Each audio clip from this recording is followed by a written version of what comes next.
ఒక మనిషి త్యాగం, ఒక జాతి గౌరవం, ఒక దీక్ష, ఒక రాష్ట్రం, అమరజీవి, చిరంజీవి, మరణం లేని ఒక గొప్ప శక్తి, త్యాగానికి మానవ రూపం, ఆంధ్రప్రదేశ్ రూపంలో ఆయన జీవిస్తూనే ఉన్నారు.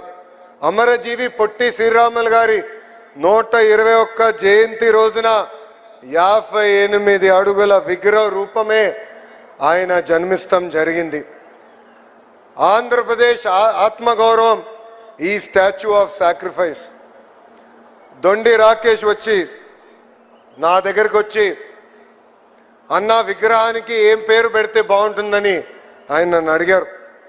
అప్పుడు నా మనసులో నేను ఆలోచించి, ఎవరి త్యాగం అయితే తెలుగు జాతి శాశ్వతంగా గుర్తుపెట్టుకుంటారో ఆ త్యాగమూర్తియే పొట్టి శ్రీరాములు గారు, అందుకే స్టాచ్యూ ఆఫ్ సాక్రిఫైస్ పేరు పెట్టాలని నేను కోరటం జరిగింది. ఈ విగ్రహం తెలుగు జాతి గొప్పతనం ఏంటో అమరావతి నుంచి జాతికి స్థాయికి తీసుకెళ్తుందని ఈ సభాముఖంగా నేను కోరుతున్నా. నేను తెలుగు వాడినని గర్వంగా చెప్పుకుంటున్నా. ఆ గర్వం మనకు అందజేసిన గొప్ప వ్యక్తి అమరజీవి పొట్టి శ్రీరాములు గారు. ఆయన ప్రాణ త్యాగమే మన రాష్ట్రం. ఆయన జయంతి మనందరికీ ఒక పండుగ. అమరజీవి పొట్టి శ్రీరాముల జయంతి సందర్భంగా ఆయనకి నేను ఘన నివాళులు అర్పిస్తున్నా. యువగలం పాదయాత్రలో మా ఆర్యవైశ్య సోదరుల్ని కలిశాను. వాళ్ళు ఎదుర్కొంటున్న సమస్యలు నేను తెలుసుకున్నా. దాంట్లో అనేక సమస్యలు మేము పరిష్కరించాం. ఇంకా చేయాల్సిన కొన్ని పనులు మా ఉన్నాయి. కానీ ఆనాడు నేను మిమ్మల్ని కలిసినప్పుడు ఒక హామీ ఇచ్చా, అమరావతిలోనే పొట్టి శ్రీరాములు గారి విగ్రహం ఏర్పాటు చేస్తా అని చెప్పాను. అతి తక్కువ సమయంలో ఈరోజు ప్రభుత్వం ఆ హామీని నిలబెట్టుకుంటాం జరిగింది. ఈ స్టాచ్యూ ఆఫ్ సాక్రిఫైస్ 58 అడుగులు, అమరజీవి ఆమరణ నిరాహార దీక్ష 58 రోజులు చేశారు.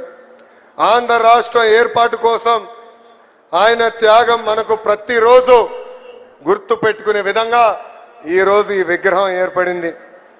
మనం ఒకరోజు ఉపవాసం చేయాలంటే ఇబ్బంది పడతాం.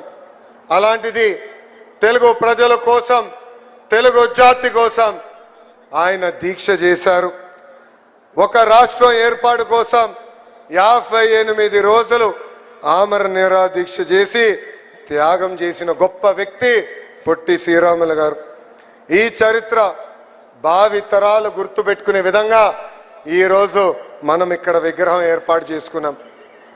2025 సెప్టెంబర్ 3న ఇదే పుణ్యభూమి పైన మనం శంకుస్థాపన చేసుకున్నాం.